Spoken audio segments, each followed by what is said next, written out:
Good morning, Legion. Some solid updates today, starting with IronClaw and then a couple of other important AI stories in the news.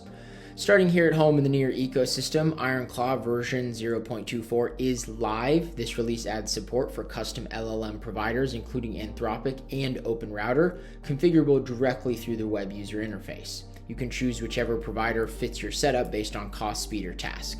The security model stays the same regardless of which LLM you plug in. This release also includes OIDC authentication for reverse proxy deployments, multi-tenant user management, something very important for enterprises, and a number of security and stability fixes. If you're already running an agent, update today with IronClaw-update. If you haven't tried it yet, go to docs.ironclaw.com and get started.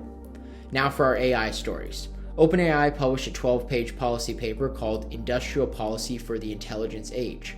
It proposes a public wealth fund that would give every citizen a direct stake in AI-driven growth, higher capital gains taxes for top earners, and pilot programs for a 4-day work week at full pay. OpenAI also argues that AI access should be treated as a fundamental infrastructure on par with electricity.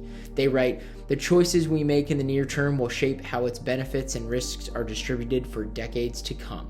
The company also acknowledges its own position, writing that, quote, "There's a risk that the economic gains concentrate within a small number of firms like OpenAI." Next up, Netflix released Void, a video model that removes objects from a scene and regenerates how remaining objects would physically behave.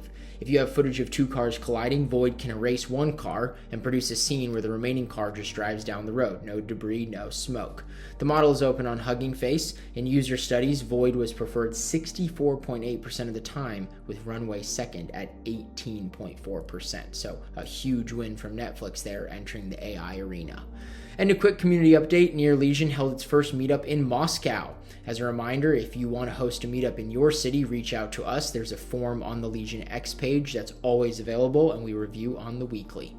With custom LLM support in IronClaw and open video models dropping from Netflix, the tools keep getting more flexible and better. Keep following us here at the Near Legion. We'll do this all again real soon.